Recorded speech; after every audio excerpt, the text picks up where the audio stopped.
ప్రభువైన యేసుక్రీస్తు నామములో చేరొచ్చిన ప్రియ సహోదరి సహోదరులకు పరిశుద్ధులందరికీ ఈ ఆన్లైన్ కార్యక్రమంలో చేరొచ్చిన మీ అందరికీ మరొకసారి ప్రభు పేరున వందనాలు తెలియపరచుకున్న అందరికీ వందనాలండి. ఈరోజు ఒక అంశాన్ని మనం నేర్చుకోవడానికి ప్రయత్నం చేద్దామండి. ఇర్మియా గ్రంథము 8వ అధ్యాయం 22వ వచనమండి. గిలాదులో గుగ్గిలమేమీ లేదా, అక్కడ ఏ వైద్యుడును లేడా, నా జనులకు స్వస్థత ఎందుకు కలుగకపోవచ్చున్నది. ఇక్కడ ఇర్మియా ఒక విషయాన్ని మనకి తెలియపరుస్తున్నారండి. స్వస్థత గురించి మాట్లాడుతున్నారు. ఏ స్వస్థత అన్న విషయాన్ని కూడా మనం గమనించుకోవాలి. అండ్ ఇంగ్లీష్లో చూసుకుంటే ఏంటంటే, is there no balm in Gilead, is there no physician there, then why no recovery. అంటే ఎందుకు రికవరీ అవ్వలేకపోతున్నారు, ఎందుకు స్వస్థత పొందలేకపోతున్నారు అని ఒక ఇర్మియా గ్రంథకర్త మాట్లాడుతూ మనం చూస్తామండి. అది ఏ స్వస్థత అండి? శరీర స్వస్థత లేకపోతే హృదయ సంబంధమైన స్వస్థత గురించి మాట్లాడుతున్నారా అంటే, అదే అధ్యాయంలో 8వ అధ్యాయం 20వ వచనంలో మనకి క్లారిటీగా తనకి తెలియపరుస్తున్నారండి. కోతకాలము గతించిపోచున్నది, గ్రీష్మకాలము జరిగిపోయాను, మనము రక్షణ నొందకి ఉన్నాము అని చెప్పుదురు. అంటే రక్షణ గురించి మాట్లాడుతూ చూస్తున్నాం. ఇర్మియా గ్రంథం మొత్తం మనం చదివితే ఆ విషయాన్ని మనకు చాలా బాగా అర్థమవుతుంది అనమాట. మనం ఈరోజు నేర్చుకుంటున్న అంశం ఏంటంటే, ముఖ్యమైన కీ వర్స్ ఏంటంటే 8వ అధ్యాయం 22వ వచనమేనండి. ఏంటంటే, గిలాదులో గుగ్గిలమేమీ లేదా, అక్కడ ఏ వైద్యుడు లేడా, నా జనులకు స్వస్థత ఎందుకు కలుగుపోవచ్చున్నది అన్నది కీ వర్స్ అనమాట. ఈరోజు మనం ముఖ్యంగా నేర్చుకునేది ఏంటంటే, రక్షణ పొందడానికి ముఖ్యంగా 3 అవసరతలు ఖచ్చితంగా ఉన్నాయన్న విషయాన్ని ఈ యొక్క వచనం మనకి తేటగా తెలియపరుస్తుంది అన్నమాట. ఇక్కడ 3 ఉన్నాయండి. గుగ్గిలం ఉందండి, గిలాదు ఉంది, వైద్యుడు ఉన్నారన్నమాట. 3 విషయాల్ని మనకి గ్రంథకర్త మన ముందు ఉంచారన్నమాట. మనం చూసినట్లు ఇది ఏ స్వస్థత అంటే, శరీర సంబంధమైన స్వస్థత గురించి ఇర్మియా మాట్లాడలేదన్న విషయం మనకు చాలా స్పష్టంగా అర్థమవుతుంది. దాన్ని ఇంకా క్లారిటీగా మనం తెలుసుకోవాలంటే, ఇర్మియా గ్రంథం 17వ అధ్యాయము 9వ వచనంలో అదే గ్రంథకర్త మాట్లాడుతుంది ఏంటంటే, ఇర్మియా హృదయం అన్నిటికంటే మోసకరమైనది, అది ఘోరమైన వ్యాధి కలది, దాన్ని గ్రహించగలవాడెవడు. అంటే హృదయ సంబంధమైన వ్యాధి గురించి, ఆ రోగం గురించి ఇర్మియా ఒక్క నుంచి మాట్లాడుతాడు అనమాట. ఇర్మియా గ్రంథం అని చదువుతూ ఉంటుంది. అదే విషయాన్ని అక్కడ ఎందుకు స్వస్థత కలగట్లేదు అన్న విషయాన్ని ఇర్మియా గ్రంథంలో కూడా 22వ వచనంలో కూడా 8:22లో మనకి తేటగా తెలియపరచబడుతుంది. వ్యాధి, హృదయంలో ఉన్న వ్యాధి ఏంటంటే, హృదయంలో ఉండే వ్యాధి ఏంటంటే పాపం అన్నమాట. లేకపోతే తిరుగుబాటు, దేవుడికి తిరుగుబాటు చేయటం, లేకపోతే అతిక్రమించడం, పాపం చేయటం అన్నది హృదయంలో ఉండే వ్యాధి. దాన్ని గ్రహించగలవారు ఎవరు అని మనకి తెలియపరుస్తుంది అన్నమాట. ఇక్కడ ప్రవచనాలు లేకపోతే ప్రవక్తలు ఏం చెప్తారంటే, ఏమి ప్రవచిస్తూ ఉంటారంటే, మీరు పాపం చేశారు కాబట్టి దానికి శిక్ష ఉంటుంది.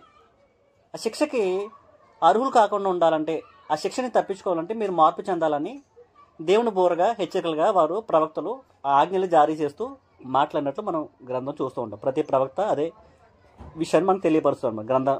ప్రవక్తల గ్రంథాలు మనం చదువుతుంటే ఇక్కడ ఇర్మియా ఏం చెప్తున్నాడంటే, దేవుడు తన యొక్క సందేశాన్ని ఇర్మియా ద్వారా మనకి ఏం తెలియపరుస్తాడంటే, ఇక్కడ హృదయంలో పాపం ఉంది, దానికి వైద్యం కావాలన్నమాట. హృదయంలో వ్యాధి ఉంది, దానికి వైద్యం కావాలి, దానికి సరైన మందు ఉండాలన్నమాట. కానీ ఏం చేస్తారంటే, ఇర్మియా అయితే ఉన్నట్లు మాట్లాడుతున్నాడు, దేవుని ద్వారా వచ్చిన మాటల్ని తను ప్రకటిస్తూ వస్తున్నాడండి. కానీ కొంతమంది ఏం చేస్తారంటే అబద్ధాలు బోధిస్తారనమాట. దేవుని చెప్పని మాటలు దేవుడు చెప్పాడన్నట్లు వారు బోధిస్తూ ప్రజల్ని లేకపోతే దేశాన్ని, ఇశ్రాయేల్ ప్రజల్ని మోసం చేస్తున్నట్లు గ్రంథం మనకి చాలా చాటుగా తెలియపరుస్తుంది. అందుకని ఏమంటున్నాడంటే, 6వ అధ్యాయంలో చూస్తే అబద్ధ ప్రవక్తలు ఎలా మోసం చేస్తున్నారు అంటే, వ్యాధి ఉంది కానీ ఆ వ్యాధిని పోగొట్టే ప్రయత్నం చేయకుండా వారు ఏం చేస్తున్నారంటే, పైనే గాయాలు బాగు చేసే ప్రయత్నం చేస్తున్నారు. లోపల ఉన్న హృదయాన్ని బాగు చేయకుండా పైనే బాగు చేస్తూ, మీరు బాగుపడిపోయి వెళ్ళిపోండి, మీకు స్వస్థత వచ్చేసింది, లేకపోతే మీరు రక్షణ వచ్చేసింది అని పైనే అబద్ధ ప్రవక్తలు, అబద్ధ బోధకులు ఆ కాలంలో కూడా పనిచేసి వారు అటు విధంగా ప్రకటిస్తున్నట్టు లేకపోతే పనిచేస్తున్నట్టు మనం చూస్తామండి. ఇర్మియా గ్రంథము 6వ అధ్యాయము 13-14 వచనాలు చదివితే, అల్పులేమి గనులేమి వారందరూ మోసము చేసి దోచుకునేవారు, ప్రవక్తలేమి యాజకులేమి అందరూ వంచకులు. ప్రవక్తలేమి యాజకులేమి అందరూ ఏంటంటే వంచకులు అంటండి. 14వ వచనం చూసుకుంటే, సమాధానం లేని సమయమున సమాధానము చెప్పుచు నా జనులకున్న గాయమును పైన మాత్రమే బాగు చేయుదురు.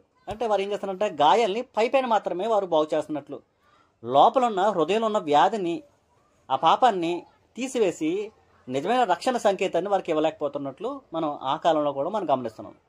ఇక్కడ 3 విషయాలు మనం చాలా శ్రద్ధగా గమనిస్తే, పాపం ఉందండి, ఆ పాపాన్ని తీసివేయటానికి, పాపం అనే రోగాన్ని తీసివేయటం, లేకపోతే పాపం అనే రోగం హృదయంలోంచి పోయిన తర్వాత రక్షణ పొందడానికి 3 విషయాలు చాలా అవసరం అన్నారు.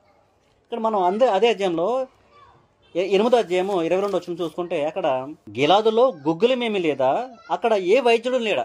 అంటే 3 విషయాలు మనం ముందు చెప్పుకున్నట్లుగా మనకు అర్థమవుతుంది. మొదటిగా ఏంటంటే గుగ్గులము లేదా అంటే రోగం పోవాలంటే సరైన మందు ఉండాలని.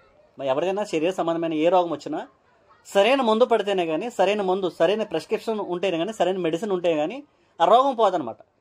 ఈ జబ్బుకి, ఈ రోగానికి, ఈ అనారోగ్యానికి పలానా మెడిసిన్ వాడాలన్నది ప్రిస్క్రిప్షన్స్ ఉంటాయన్నమాట. అది సరైన మందు ఉండాలన్నమాట. రోగం పోవాలంటే 3 ఉండాలండి. మొదటగా సరైన మందు ఉండాలండి. రెండోది ఏంటంటే సరైన వైద్యుడు ఉండాలండి. ఇప్పుడు మందు ఉందండి, సరైన మందు, ఆ వైద్యుని తెలియపరచాలి కదా. పలానా మందు ఉందా మనకు తెలియపోవచ్చు, కానీ వైద్యుడికి తెలుస్తాయండి. మెడికల్ స్టోర్స్లో చాలా మందులు ఉంటాయండి, కానీ ఏ మందు దేనికి పనిచేస్తుందో సామాన్యమైన ప్రజలకి మనలంటూ తెలియదండి. దాన్ని చదువుకున్న వారికి తెలుస్తుంది అనమాట. అంటే రోగం పోవాలంటే మందు ఉండాలి, ఆ మందును ప్రిస్క్రైబ్ చేసే వైద్యుడు ఉండాలి. అంతేకాకుండా ఆ వైద్యాన్ని బాగు చేసే హాస్పిటల్ కావాలి, స్థలం కావాలన్నమాట. ఈ 3 ఉంటేనే కానీ ఆ యొక్క రోగం పోయే పరిస్థితి ఉండదన్నమాట. మొదటగా ఇందులో ఏదో ఒకటి ఉంటే సరిపోతుందంటే లేదండి. మందు ఉందండి కానీ మనకు తెలియదండి, వైద్యుడు లేడు చెప్పేవాడు, అది మనకు ఉపయోగకరం కాదండి. పోను వైద్యుడు ఉన్నాడండి, సరైన మందులు లేవు, వైద్యుడు ఏ లాభాన్ని మందు లేకుండా, అది ఉపయోగం కాదు. పోనీ వైద్యుడు ఉన్నాడు, మందు ఉందండి, కానీ సరైన హాస్పిటల్స్ లేవండి, సరైన స్థలం లేదు, అది కూడా వృధా అనమాట. ఒకసారి మందులు ఉంటాయి, డాక్టర్లు ఉంటాయి, కొన్ని గవర్నమెంట్ హాస్పిటల్ చూసుకుంటే సరైన పరికరాలు ఉండవండి. హాస్పిటల్ ఆపరేషన్ థియేటర్స్లో వారు సరైన మషిన్స్ లేకపోవడం వల్ల కొన్ని ఆపరేషన్స్ ఫెయిల్ అయిపోవడం, కానీ వైద్యులు సరైన వైద్యం చేయకపోవడం వల్ల రోగి రోగంతో చచ్చిపోయే పరిస్థితులు ఉంటాయి అన్నమాట. అందుకని ఈ 3 సరిసమానంగా పనిచేయాలన్నమాట. 3టికి చాలా విలువ ఉందన్నమాట. అందుకనే మనం ఈ 3టిని ఇక్కడ ఏం చెప్తున్నారంటే ఆత్మ సంబంధమైన రోగం గురించి మాట్లాడుతున్నాం కాబట్టి, మన ఆత్మ సంబంధంగా ఆలోచిస్తే ఇక్కడ ఆత్మ సంబంధమైన స్వస్థత గురించి ఆలోచిస్తున్నారు కాబట్టి, ఆత్మ సంబంధమైన హృదయంలో రోగాన్ని పోగొట్టే ప్రయత్నం చేస్తున్నారు కాబట్టి, పైపైనే రోగాలు బాగు చేసే వాళ్ళు ఎవరంట? అబద్ధ బోధకులు, వంచికలండి. వాళ్ళు సమాధానం లేని సమయంలో సమాధానమని చెప్పి ప్రజలను ఊరకే మోసం చేస్తున్నారండి. అందుకని మనం ఏం చేయాలంటే ఈ 3టిని మనం శ్రద్ధగా మనం గమనిస్తే, ఒకటేంటంటే స్థలము, అది హాస్పిటల్ అనుకున్నామండి, సరైన స్థలం ఉండాలండి. రెండోది సరైన వైద్యుడు ఉండాలండి. మూడోది ఏంటంటే సరైన మందు ఉండాలన్నమాట. అంటే గుగ్గిలం అంటే ఏంటంటే మొదటగా చూసుకుంటే గుగ్గిలం అంటే ఇంగ్లీష్లో బామ్ అన్నారండి, లేకపోతే మెడిసిన్ అనొచ్చు. శరీర సంబంధమైన రోగాన్ని పోగొట్టేది ఏంటంట? బామ్ అండి, మెడిసిన్ అండి. అదే ఆత్మ సంబంధమైన రోగాన్ని పోగొట్టేది ఏంటండి? 2 తిమోతి రాసిన పత్రిక 4వ అధ్యాయము 3వ వచనం చూసుకుంటే, ఎందుకనగా జనులు హితబోధన సహింపక దురద చెవులు గలవారే తమ స్వకీయ దురాశలను అనుకూలమైన బోధకులను తమ కొరకు చేసుకుందరు. ఏంటంట? ఎందుకనగా జనులు హితబోధన సహింపక. హితబోధన ఆ యొక్క పదం పైన, వర్డ్ పైన 6 అనే సంఖ్య వేసి తెలుగు బైబిల్లో కింద ఏమని రాశారంటే ఆరోగ్యకరమైన బోధ అని రాశారన్నమాట. అంటే ఆరోగ్యకరమైన బోధ అంటే ఆరోగ్యాన్ని ఇచ్చే బోధ అనమాట. ఆ బోధన సహించట్లేదంట. అంటే మెడిసిన్ ఏం చేస్తుందంట? శరీర సంబంధమైన రోగాన్ని బాగు చేస్తే బోధ ఏం చేస్తుందంటే, వాక్యం ఏం చేస్తుందంటే నీ హృదయాన్ని, నీ ఆత్మలో ఉన్న వ్యాధిని తొలగిస్తుందండి. అదే మాట ఇంకొకసారి మనం గమనిస్తే హెబ్రీ రాసిన పత్రిక 4వ అధ్యాయము 12వ వచనం చూసుకుంటే వాక్యం ఏం చేస్తుందంటండి, ఎందుకనగా దేవుని వాక్యము సజీవము గలదై 2 అంచెలు గల ఎటువంటి ఖడ్గము కంటేనూ వాడిగా ఉండి ప్రాణాత్మలను, కీళ్లను, మూలుగులను విభజించిన మట్టుకు దూరుచు హృదయం యొక్క తలంపులను, ఆలోచనలను శోధించున్నది. వాక్యం ఏం చేస్తుందంటండి, మనల్ని కీళ్ళలోంచి, మూలలోంచి, హృదయంలోంచి ఆ తలంపుల్లోకి వెళ్ళిపోతే దాన్ని బాగు చేస్తుంది, సరి చేస్తుంది. అంటే ఒక మందు గుగ్గిలం ఏం చేస్తుందంటే మెడిసిన్గా శరీరాన్ని బాగు చేస్తుందండి, శరీర సంబంధమైన రోగాన్ని బాగు చేస్తుంది. అదేవిధంగా ఈ వాక్యం ఏం చేస్తుందంటే, బోధ ఏం చేస్తుందంటే, దేవుని వాక్యం ఏం చేస్తుంది, మెడిసిన్ లాగా నీ హృదయంలో పనిచేస్తుంది, నీ ఆలోచనలో పనిచేస్తుంది, నీ తలంపుల్లో పనిచేస్తుంది, అది బాగు చేస్తుంది, హృదయాన్ని బాగు చేస్తుంది. కానీ కొంతమంది ఏం చేస్తారంట అండి, అది హితబోధన సహించక, ఆరోగ్యకరమైన బోధన సహించక వారు దురద చెవులు గలవారే తమ ఆలోచనలు తగిన వారిని పోగు చేసుకుంటారంట. తమకి ఇష్టమైన వారిని, తమకు అనుకూలమైన బోధలు చేసేవారిని పోగు చేసుకుంటారన్నమాట. ఉదాహరణకి మనం ఇర్మియా గారి యొక్క పరిస్థితి మనం గమనించుకుంటే, ఇర్మియా గారు దేవుని వాక్యాన్ని, సత్యవాక్యాన్ని బోధిస్తున్నారండి. సత్యవాక్యాన్ని ఏమని బోధిస్తున్నారండి? ఇర్మియా గ్రంథము 25 అధ్యాయము 11 వచనం గమనిస్తే అక్కడ ఈ ఇర్మియా దేవుని వాక్యం తీసుకొచ్చి ఆ యొక్క ప్రజలతో మాట్లాడుతున్నప్పుడు ఏం మాట్లాడుతున్నాడంటే, ఇర్మియా 25:11 అండి. ఈ దేశమంతయు పాడుగాను నిర్జనముగాను ఉండును. ఈ జనులు 70 సంవత్సరములు బబులోను రాజునకు దాసులుగా ఉందరు. ఏంటంటే 70 సంవత్సరాలు మీరు బబులోను రాజు కిందకి వెళ్తారని యెహోవా వాక్కు ఇర్మియాకి సత్యాన్ని వాస్తవాన్ని ప్రకటిస్తుంది. కానీ అబద్ధ బోధకులు ఏం చేస్తారంట, వాళ్ళు పైనే ఏం పర్లేదమ్మా, మీరు ఎక్కువ కంగారేం పడొద్దు, దేవుడు మమ్మల్ని ఎక్కువే శిక్షించరు, నేను కూడా దేవుని దగ్గర నుంచి వచ్చా అంటే అబద్ధ బోధకులు ఈ రోజులు కూడా ఏం చేస్తున్నారు, అబద్ధ బోధనలు బోధిస్తున్నారండి. ఏమని బోధిస్తున్నారంటే పైన గాయాలు పోస్తారండి, పైన స్వస్థతలు జరిగిస్తారు తప్ప హృదయంలో ఉన్న పాపాన్ని తీసివేసే ప్రక్రియని వారు చేయకపోవడం మనం దుఃఖకరమైన విషయం మనం చూస్తున్నామండి. ఇంకా అబద్ధ బోధకులు ఎలా ఉంటారన్న విషయాన్ని కూడా ఇర్మియా గ్రంథం 28 అధ్యాయంలో తేటగా మనం తెలియపరుస్తుందన్నమాట. ఇర్మియా గ్రంథము 28 అధ్యాయము 1-2 వచనాలండి. యోధారాజైన సిద్కియా ఏలుబడి ఆరంభమున 4వ సంవత్సరము 5వ నెల గిబియోను వాడును ప్రవక్త అయిన అజ్జూరు కుమారుడైన హనన్య యాజకుల ఎదుట ప్రజల ఎదుటను యెహోవా మందిరములో నాతో ఇలాగనెను, ఇశ్రాయేలు దేవుడును సైన్యముల అధిపతి యెహోవా ఎలాగ సెలవిచ్చున్నాడు, నేను బబులోను రాజు కాడిని విరిచి ఉన్నాను. 3వ వచనం చూడండి. 2 సంవత్సరంలోగా బబులోను రాజైన నెబుకద్నెజరును ఈ స్థలములో నుండి బబులోనుకు తీసుకుని పోయి యెహోవా మందిరపు ఉపకరణాలన్నిటినీ ఇచ్చటికి మరలా రప్పించదు. ఇర్మియా ఏమో దేవుని మాట పట్టుకుని ఏమంటాడంటే 70 సంవత్సరాలు వెళ్తారు బబులోను రాజు కాడి కిందకి అని ఇర్మియా ప్రకటన చేస్తుంటే, అబద్ధ ప్రవక్తలు ఏం చేస్తున్నారంటే వచ్చి నాకు కూడా దేవుడు మాట్లాడాడు అంటున్నాడు. చూడండి, మరి విడ్డూరంగా మాట్లాడుతున్నారని. నాతో కూడా దేవుడు మాట్లాడాడు, నాతో కూడా దేవుడు పని చేస్తున్నాడు, మీకేం కంగారు పడొద్దు మీరు అని పై గాయలు పోస్తూ, మీరు 2 సంవత్సరాలు మాత్రమే వెళ్తారు అక్కడికి బబులోను చక్రవర్తి కాడి కిందకి, 2 సంవత్సరాలు మాత్రం వెళ్ళి మళ్ళీ 2 సంవత్సరాల లోపల మళ్ళీ తిరిగి వచ్చేస్తారు మీరు అని అబద్ధ ప్రవక్తలు వారు ప్రకటిస్తున్నట్లు మనం గమనిస్తామని. కానీ ఎవరిది నిజమంటే ఎవరిది అబద్ధము మనం గమనించవలసిన అవసరం ఉందన్నమాట. అది ఏ ఆత్మ సరైంది, ఏ ఆత్మ సరైంది కాదో మనం గమనించాలన్నమాట. ఇక్కడ ఏం జరుగుతుందంటే వాళ్ళు ఏం చేస్తారంట, హితబోధన సహించకుండా వాళ్ళకి సొంత ఆలోచనల్ని, వాళ్ళకి అనుకూలమైన బోధకుల్ని పోగు చేసుకున్నారు కదా. వీళ్ళు ఏం చేస్తారంటే ఇర్మియా కాలంలో ఇర్మియా అయితే వాస్తవాన్ని చెప్తుంటే ఆయన నిరాకరించి ఆ హనన్య లాంటి వాళ్ళని ఇంకా అబద్ధ బోధకుల్ని పోగు చేసుకుని వాళ్ళని మిద్ది మీద కూర్చోబెట్టాలని మనం చూస్తాం అన్నమాట. ఇక్కడ ఏం చేస్తారంటే ఇర్మియాని వాస్తవం చెప్తుంటే వాస్తవాన్ని అంగీకరించకుండా రాజుతో సహా ఆయన ఏం చేస్తారంట, ఆయన శిక్షించినట్లు మనం గ్రంథంలో ఇర్మియా గ్రంథము 38 మొదటి నుంచి చదువుదాం. యెహోవా ఎలాగ సెలవిస్తున్నాడు, ఈ పట్టణంలో నిలుచున్న వారు ఖడ్గము చేతనైనను క్షామము చేతనైనను తెగులు చేతనైనను చతురు, గాని కల్దీలద్దకు బయలువెళ్ళు వారు బ్రతుకుదురు. దోపుడు సొమ్ము దక్కించుకున్నట్లు తమ ప్రాణములు దక్కించుకున్న వారు బ్రతుకుదురు. అంటే మీరు కల్దీ పట్టణం వెళ్ళిపోండి, బబులోను దగ్గరికి వెళ్ళిపోండి, ఇక్కడ ఉండొద్దు అని మన ఇర్మియా గారు ప్రకటన చేస్తుంటే వారేమంటారంట, మనకు మంచి కోరట్లేదు, మన పట్టణంలో ఉండకూడదంట, వెళ్ళిపోవాలంట వేరే పట్టణం, మనకు క్షేమం కోరేవాడు కదీను అని ఇర్మియా మీద తిరుగుబాటు చేస్తాడు. కింద చూడండి, యెహోవా ఎలా సెలవిస్తున్నాడు, ఈ పట్టణము నిశ్చయముగా బబులోను రాజు దండు చేతికి అప్పగింపబడును, అతడు దాన్ని పట్టుకొనును అని ఇర్మియా ప్రజలందరికీ ప్రకటింపగా, మత్తాను కుమారైన షెపట్యాయును, పాషూరు కుమారైన గెదల్యాయును, షెలెమ్యా కుమారైన యూకాలును, మల్కియా కుమారైన పాషూరును వినిరి. వీళ్ళందరూ విన్నారంటాను. ఇతను చెప్పటం వీరి వినిరి గనుక ఆ ప్రధానుల రాజుతో మనవి చేసేదేమనగా, ఈ మనుషుడు ఈ ప్రజలకు నష్టము కోరివాడే గాని క్షేమం కోరివాడు కాడు. అంటే ప్రజలకు స్వస్థత చేస్తుంటే పైన పూత పోస్తుంటే ఇతను కాదంటున్నాడు, ఇలా అబద్ధాలు చెప్తున్నాడు, ఇతను హృదయంలో వ్యాధి ఉందంటున్నాడు, మీరు హృదయం మార్చుకోవాలంటున్నాడు, దేవుని వాక్యం లోపడాలంటున్నాడు, దేవుని మాటకు వినాలంటున్నాడు, ఈ పట్టణాన్ని విడిచిపెట్టి వెళ్ళిపోవాలంటున్నాడు, వేరే రాజు కిందకి వెళ్ళిపోవాలంటున్నాడు అని ఈ ప్రధానులు వెళ్ళి రాజుకి విన్నపం చేసుకుంటే ఆ రాజు ఏమంటున్నాడు చూద్దామండి. ఇతడు ఇట్టి సమాచారం వారికి ప్రకటన చేయవలని ఈ పట్టణంలోని నిల్చున్న యోధులు చేతులను ప్రజలందరూ చేతులను బలహీనం చేయుచున్నాడు. చిత్తగించి వారిని మరణశిక్ష విధించము అంటున్నారండి. వీళ్ళందరూ ఏమంటారంటే ప్రధానందరూ ఇర్మియాని చంపేయండి, అతను సరిగ్గా బోధించట్లేదు, దేవుని మాట తీసుకొచ్చి మమ్మల్ని ఇంకా ఎక్కువ శిక్షలకు తీసుకెళ్తున్నారు తప్ప మన శిక్ష తగ్గించే పరిస్థితి చేయట్లేదని ఇర్మియా మీద మీరు తిరుగుబాటు చేస్తున్నట్లు చంపేయమన్నట్టు అంటున్నారంట.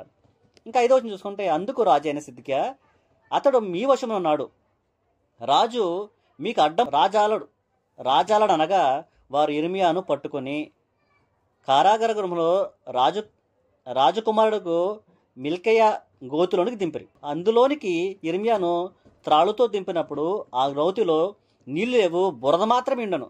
ఆ బురదలోని ఇర్మియా దిగి ఉండను. ఏంటంటే బురదలో దింపేశారంట, ఆ గోతులోకి, ఆ భయంకరమైన ఊపులోకి దింపేశారంట, ఇర్మియాని శిక్షించారంట. ఈరోజు కూడా సత్యాన్ని ప్రకటిస్తుంటే ఏం చేస్తారంటే అడ్డగిస్తారండి. హితబోధని సహించక వారు ఏం చేస్తారంటే దురద చెవులు గలవారే, వారు అనుకూలమైన బోధకులు పోజేసుకుని వారు ప్రకటన చేస్తున్నట్టు ఈరోజు కూడా మనకి గమనంలో ఉన్నట్టు మనం చూస్తామండి. అందుకని హృదయాన్ని బాగు చేసేది దేవుని మాటలండి. హృదయాన్ని శరీర సంబంధమైన రోగాన్ని పోగొట్టేది గుగ్గులమైతే, మెడిసిన్ అయితే హృదయం బాగు చేసేది, ఆత్మ సంబంధమైన రోగంతో ఉన్న వ్యక్తిని బాగు చేసేది దేవుని వాక్యం అండి. ఆ వాక్యానికి సత్యానికి లోబడాలండి, వాస్తవానికి లోబడాలి.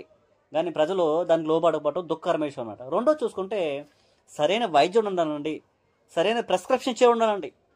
మందు ఉందండి, దాన్ని సరిగా విభజించిన వాడు ఉండాలండి. అందుకే చూడండి, మొదటి తిమోతి రాసిన పత్రికలో ఏ మందు ఎప్పుడు వాడాలి అని డాక్టర్ బాగా చదువుకున్నవాడు ఏం చేస్తారంటే అండి, మందులు ఉంటాయండి, మందులు సరిగా వాడకపోయినా అది ప్రమాదమేనండి. ఒక్కసారి వేసుకోమన్నది 2 సార్లు వేసుకుంటే, లేకపోతే 3 సార్లు వేసుకుంటే అది డోస్ ఎక్కువైపోయి ఆ వ్యక్తి వ్యాధి పోకుండా అవి ఏమవుతుందంటండి, మరణించే పరిస్థితి ఉంటుందండి, ఆయాస్కరమైన పరిస్థితి ఉంటుందండి. లేకపోతే 3 పూటలు వేసుకోమంటే 1 పూట వేసుకోమన్న మందు అది ఏమవుతుందంట, రోగం తగ్గకపోతుందండి. అందుకే దాన్ని ఏం చేయాలంట, సరైన ప్రిస్క్రిప్షన్ ఇచ్చే వైద్యుడు ఉండాలండి, సరిగ్గా దాన్ని విభజన చెప్పేవాడు ఉండాలండి. మందు అంటే ఏమనుకున్నామంటే వాక్యం అనుకున్నాం కదా, దాన్ని ఏం చేయాలంటే సరిగ్గా విభజన చేయాలి, సరిగ్గా చెప్పాలి. ఈరోజు ఈ దినాన్ని పొద్దున్న భోంచేసిన తర్వాత లేకపోతే సాయంత్రం పడుకునే ముందు అని రకరకాలుగా మందులు ఇచ్చి వైద్యుడు ఏ విధంగా అయితే ప్రజలకు బోధిస్తాడో, అలాగే ఆత్మ సంబంధమైన రోగాన్ని పోగొట్టే దేవుని వాక్యాన్ని సరిగా విభజించిన వాడే ఉండాలండి బోధకుడు. ఆ బోధకుడినే వైద్యుడిగా మనం పరిగణించుకోవచ్చండి. చూద్దామండి, 2వ తిమోతి రాసిన పత్రిక 2వ అధ్యాయం 15 వచనం చూసుకుంటే, దేవుని ఎదుట యోగ్యునిగాను సిగ్గుపడనక్కర్లేని పనివానిగాను సత్యవాక్యమును సరిగా ఉపదేశించేవానిగాను నిన్ను నీవే దేవునికి కనపరచుటకు జాగ్రత్త పడము. అంటే ఏం చేయాలి, సత్యవాక్యం ఏం చేయాలంటే, వాక్యం ఏం చేస్తుందంటండి, వాక్యము మన హృదయంలో ఉన్న పాపాన్ని తీసివేస్తుందంట, శుద్ధీకరిస్తుందంట, హితబోధ అంట, ఆరోగ్యకరమైన బోధ అంట, ఆరోగ్యకరమైన వాక్యం అంటండి. అది దాన్ని ఏం చేయాలంటే సరిగా విభజించిన వాడే ఉండాలంటండి. ఎవరో బోధకుడు అంటే, బోధకుడు ఏం చేస్తాడంటండి, వైద్యుడై ఉంటాడంటండి. వైద్యాన్ని చేసేవాడు బోధకుడు అంట. అందుకనే సరైన మందు ఉండాలి అంటే సరైన వాక్యం ఉండాలి, సరైన బోధకుడు కూడా దాన్ని సరిగ్గా ప్రిస్క్రిప్షన్ చేసి సరిగ్గా ఆ వ్యక్తి యొక్క రోగాన్ని, హృదయంలో ఉన్న రోగాన్ని బాగు చేసిన వాడే ఉండాలండి. 3వది మనం చూసుకుంటే స్థలము అనుకున్నామండి. స్థలము అంటే ఏంటంటే గిలాదు అంటే ఒక ఊరు పేరండి, పట్టణం పేరండి, ప్రాంతం పేరండి. గుగ్గిలం అంటే మందు అంటారు, గిలాద్ అంటే ప్రాంతం పేరు అనమాట. ప్రాంతం అంటే స్థలం అనమాట. స్థలం అంటే ఏంటండి, రక్షణ పొందాలంటే లేకపోతే రోగి పాపాలు పోవాలంటే, రోగం పోవాలంటే ఏం చేయాలంటండి, గిలాదులోంచి ఏం చేయాలంట, మందు తెచ్చుకోవాలంట గిలాద్ అనే ప్రాంతంలోంచి. ప్రాంతం అంటే మనం చూసుకుంటే స్థలం అంటే ఏంటంటే సంఘం అండి. సంఘంలోనే స్థలంలో యేసుక్రీస్తు వారు కూర్చుంటారండి. యేసుక్రీస్తు వారు నివసించే స్థలం అండి, అది యేసుక్రీస్తు వారు పరిపాలించే స్థలం అండి. ఆ సంఘము సరైనది ఉండాలండి. 3 కలగలిపితేనే, 3 సరైనది ఉంటేనే ఆ వ్యక్తి యొక్క రోగం, హృదయంలో ఉన్న రోగం పోయే పరిస్థితి ఉంటుంది అనమాట. మనం ఈ 3 కూలంకుషంగా చూడటం ప్రయత్నం చేద్దామండి. గుగ్గిలము అంటే మనం ఏమనుకున్నామండి, బామ్ అనుకున్నాం అనమాట. దాని గురించి మనం వివరంగా చూసుకుంటే ఆదికాండము 37 అధ్యాయంలో గుగ్గిలము, గిలాదు, వైద్యుడు ఈ 3 అవసరం అనమాట ఒక రోగం పోవాలంటే. గిలాద్ అంటే స్థలం అండి, ఒక హాస్పిటల్ అనుకోండి, మనం దాన్ని సంఘం అనుకోవచ్చండి. ఆత్మ సంబంధమైన రోగాన్ని పోగొట్టేది క్రీస్తు యొక్క సంఘం అండి. ఆ సంఘంలో సభ్యత్వం పొందిన వారు, లేకపోతే సంఘంలో సభ్యత్వం పొందాలన్నా ఆ సంఘంలో వచ్చిన తర్వాత వారు ఏమవుతారంటే పాపరహితులుగా తీర్చబడతారు. రక్షణ పొందడానికి సంఘం అన్నది ఒక సాధనం, చాలా ఇంపార్టెంట్, విలువైందండి. అంతేకాకుండా ఆ యొక్క బోధకుడు అవసరం అండి, అంతేకాకుండా మంచి వాక్యం అవసరం అన్నమాట. ఇలాగా 3 కలయికలోనే రక్షణ పొందటానికి అవకాశం ఉంటుంది అన్న విషయం మనం తెలుసుకోవచ్చాను. గుగ్గిలము అంటే మనం మెడిసిన్ అని బామ్ అని చూసుకున్నామండి, శరీర సంబంధం రోగం పోగొడతామని చూసుకున్నాము. ఆ గుగ్గిలము ఆదికాండం 37 అధ్యాయంలో 25 వచనం చూసుకుంటే అక్కడ సందర్భం ఏంటంటే, అక్కడ యోసేపుని వాళ్ళ అన్నలు ఏం చేస్తారంటే చంపవేయాలనుకుంటారండి. చంపకుండా గోతులు పాడేస్తారనమాట. ఈ లోపల గోతులు పాడేసి బోన్ చెట్టు కూర్చుంటారు అనమాట అన్నదమ్ములందరూ. ఆ బోన్ చెట్టు కూర్చున్నప్పుడు అక్కడి నుంచి ఐగుప్తు నుంచి వెళ్ళే ఇష్మాయేలు కనపడతారు. ఆ ఇష్మాయేలు కనపడినప్పుడు వాళ్ళు ఏమనుకుంటారంటే, ఈ గోతులు పాడేస్తాం ఎందుకు, మనం అమ్మేసుకుందామని వాళ్ళ అన్నదమ్ములు డిసైడ్ చేసుకుంటారండి. రూబేను వాళ్ళందరూ ఏం చేస్తారంటే అమ్మేస్తారండి ఎవరో ఇష్మాయేలుకి, ఐగుప్తుకు వెళ్ళి ఇష్మాయేలు. వాళ్ళు ఏం చేస్తారంట చూద్దామండి. 37 అధ్యాయం 25 వచనం. వారు భోజనమును కూర్చుండి కనులెత్తి చూడగా ఐగుప్తునకు తీసుకుని పోవుటకు గుగ్గిలము మస్తకయు బోలమును మోయిచు ఒంటెలతో ఇష్మాయేలీయులైన మార్గస్థులు గిలాదు నుండి వచ్చుచుండరి. గిలాదులో ఏం దొరుకుతుందంట అండి, గుగ్గిలం దొరుకుతుందంట. వాళ్ళు ఏం చేస్తారంటే గుగ్గిలము మస్తకము బోలము అన్ని ఎక్కడి నుంచి పట్టుకెళ్తున్నారంట, గిలాదులోంచి ఐగుప్తు తీసుకెళ్తున్నారంట. గిలాద్ అనే ప్రాంతం నుంచి ఐగుప్తు అనే ప్రాంతం తీసుకెళ్తున్నారంట. ఏం తీసుకెళ్తున్నారంట, గుగ్గులం తీసుకెళ్తున్నారంట. ఆ గుగ్గులం ఏం చేస్తుందంట అండి, గుగ్గులం ఎందుకు వాడతారంటే మెడిసిన్గా వాడతారండి. అది ఇంకా మనం చూసుకుంటే ఇర్మియా గ్రంథము 46 అధ్యాయం చూడండి. ఇర్మియా గ్రంథము 46 అధ్యాయంలో గుగ్గిలం అంటే ఒక మందు అండి, మెడిసిన్ అండి. 46 అధ్యాయము 11 వచనమండి. ఐగుప్తు కుమారి కన్యక గిలాదునకు వెళ్ళి గుగ్గిలము తెచ్చుకునము, విస్తారమైన ఔషధములు తెచ్చుకున్నట వ్యర్థమే, నీకు చికిత్స కలుగదు. అంటే ఐగుప్తీయులు దేవునికి వ్యతిరేకులు అయిపోయి వాళ్ళు చాలా ఇష్టానుసారంగా ప్రవర్తించారు కాబట్టి వారిపైన తీర్పులు ప్రకటిస్తూ మీరు మందులు తెచ్చుకుంటారు కానీ గుగ్గులంకి వెళ్ళి గిలాదుకు వెళ్ళి గుగ్గులను తెచ్చుకుంటారు కానీ అది మీకు పనిచేయదు, ఔషధం అది మీకు చికిత్స అవ్వదు, అది మీకు మీ రోగాన్ని పోగు చేయదు అనే ఆ విషయాన్ని మనకు తెలియపరచండి గ్రంథకర్త. మనం ఏం తెలుసుకున్నామంటే ఇక్కడ గుగ్గిలం అన్నది ఒక మెడిసిన్ అండి, ఔషధం అండి. అది శరీర సంబంధమైన రోగాన్ని పోగొట్టేది. ఇంకా చూసుకుంటే 51 అధ్యాయము, అందులోనే ఇర్మియా గ్రంథము 51 అధ్యాయము 8 వచనం చూసుకుంటే, బబులోను నిమిషమాత్రంలోనే కూలి తుత్తినీలాయను, దాన్ని చూచి అంగలాచుడి, అది స్వస్థత నొందునేమో, దాని నొప్పి కొరకు గుగ్గిలము తీసుకురండి. అంటే నొప్పిని పోగొట్టేది, స్వస్థతను చేసేది గుగ్గిలం అంట. మనం చూసుకున్నామండి, శరీర సంబంధమైన రోగాన్ని పోగొట్టేది అనమాట. అది గుగ్గిలం అంటే. అది ఆత్మ సంబంధమైన రోగాన్ని పోగొట్టేది అంటే మనం చూసుకున్నామండి. ఏంటంటే హెబ్రీ రాసిన పత్రిక 4 అధ్యాయం 12 వచనంలో వాక్యము ఏం చేస్తుందంట, 2 అంచెల కంటే అడ్డం కంటే వాడిగా ఉండి మనం ఏం చేస్తాడంట, మన హృదయాలని తలంపులన్నీ బాగు చేసేది. అది ఆరోగ్యకరమైన బోధని హితబోధని మనం చూసుకున్నామంట. ఇంకా చూసుకుంటే పైపైన రోగాలు బాగు చేసేది కాదండి వాక్యం అంటే, సత్యబోధ అంటే. వాస్తవం ఏం చేస్తుందంట, లోపల ఉన్నదాన్ని బాగు చేస్తుందంట. చూడండి యాకోబు రాసిన పత్రిక, వాళ్ళు ఏం చేస్తారంటే అబద్ధ బోధకులు, వాళ్ళు పైపైనే వాళ్ళు రోగాలు బాగు చేస్తున్నారు తప్ప వాళ్ళు సమాధానం లేనప్పుడు సమాధానం అని నా ప్రజలను మోసం చేస్తున్నారు, వాళ్ళు వంచుకులు అని ఇర్మియా గ్రంథం చెప్తున్నాడు. కానీ వాక్యం ఏం చేస్తుందంటే యాకోబు రాసిన పత్రిక 1వ అధ్యాయము 21 చూసుకుంటే 21, అందుచేత సమస్త కల్మషమును విర్రవీంచిన దుష్టత్వం మాని లోపల నాటబడి మీ ఆత్మలను రక్షించుటకు శక్తిగల వాక్యమును సాత్వికంగా గ్రహించడి. అంటే లోపల నాటపడుతుంది అంటండి, మీ హృదయంలో నాటపడుతుంది, మీ హృదయంలోని వ్యాధిని తీసివేస్తుంది, మీ హృదయాలను బాగు చేస్తుంది వాక్యము. దేవుని మాట మనకు కష్టతరంగా ఉండొచ్చు. ఇర్మియా చెప్పాడండి 70 సంవత్సరాలని, అది కష్టమేనండి. 70 సంవత్సరాలు అంటే అబద్ధవాదాలు చెప్పారండి 2 సంవత్సరాలని, అది బాగుంటుంది మనకి. అందుకనే ఇతను 2 సంవత్సరాలు అంటున్నారని 2 సంవత్సరాల వైపు మక్కువ చూపించే ప్రజలు ఎక్కువైపోయారండి. 70 సంవత్సరాలు అని దేవుడు ప్రకటన చేస్తుంటే 2 సంవత్సరాలు మాత్రమే ఉంటారని హనన్య లాంటి అబద్ధ బోధకుల వైపు తిరుగుతున్నారు. అబద్ధ బోధకుల్ని వాళ్ళు మిద్దెల మీద కూర్చోబెట్టి నిజం చెప్పిన వాళ్ళని ఆ యొక్క గుంటల్లోకి ఊబుల్లోకి దింపేసి మరణశిక్ష విధించే ప్రయత్నం చేస్తారన్నమాట. అందుకని మనం ఏం చేయాలంటే గుగ్గిలం అంటే ఏంటంటే మందండి, అది వ్యాధిని తొలగిస్తుంది, శరీర సంబంధమైనది. అదే రక్షణ అనే హృదయానికి కావాల్సిన రక్షణ, హృదయంలో ఉన్న పాపాన్ని తీసివేసేది వాక్యమనే మందు అనమాట. ఆ మందు సత్యవాక్యము, హితబోధ, దేవుడు చెప్పినట్లు చేయటం, అది హితబోధ అనమాట. ఆ బోధకుడు అవసరం అనమాట. అందుకనే సరైన బోధకుడు ఉండాలండి. సరైన బోధకుడు ఉండి సరైన మందు ఉంటేనే మనం రోగాలు పోతాయండి, లేకపోతే రోగాలు పోవన్న విషయాన్ని మనం నేర్చుకోవచ్చు అన్నమాట. మనం ఉదాహరణ చూసుకుని మందులు ఉన్నాయండి, మందులు డాక్టర్ అయితే ప్రిస్క్రైబ్ చేస్తారండి, కానీ ఆ మందులు తయారు చేసే వైద్యుడు ఉన్నాడండి. అతన్ని ఏమన్నాడంటే వైద్యుడు అనొచ్చండి, లేకపోతే శాస్త్రవేత్త అనొచ్చు, సైంటిస్ట్ అనొచ్చండి, పరిశోధకులు అనొచ్చండి. వాళ్ళు మందులు తయారు చేసి మార్కెట్లో విడుదల చేస్తారండి. ఆ మార్కెట్లోకి వచ్చిన మందుల్ని డాక్టర్లు ఏం చేస్తారంటే ఆ మందు పలానానికి పనిచేస్తుందంట, శాస్త్రవేత్తలు పరిశోధన చేస్తారంట, దానికి మనకు అందించారంట అని వాళ్ళు ఏం చేస్తారంట అండి, మనకు ప్రిస్క్రైబ్ చేసి మనకు అందిస్తారంట. ఆ పరమ వైద్యుడు ఎవరంటే మార్కు రాసిన సువార్త 2వ అధ్యాయము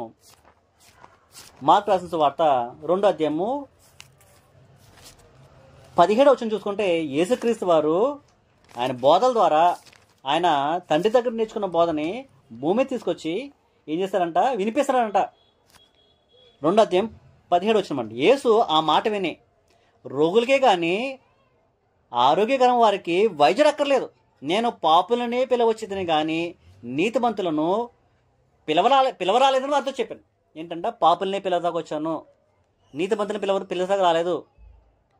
యేసుక్రీస్తు వారు ఏమంటారంట, నేను పిలవటాకి ఎవరిని పిలవటాకంట, అనారోగ్యంగా ఉన్న వారిని, అనీతిమంతుల్ని, పాపుల్ని పిలవడానికి వచ్చారంటే ఆయన వైద్యులకు వైద్యురండి, ఆయన పరమ వైద్యురండి. ఆయన ఏం చేశారంటే ఆ వాక్యం ద్వారా హృదయంలో ఉన్న పాపాలు పోతాయి కదండి. ఆ వాక్యము క్రీస్తు బోధ అన్నారండి. అందుకనే ఈ బోధ తేక క్రీస్తు బోధన తేక అన్నారండి.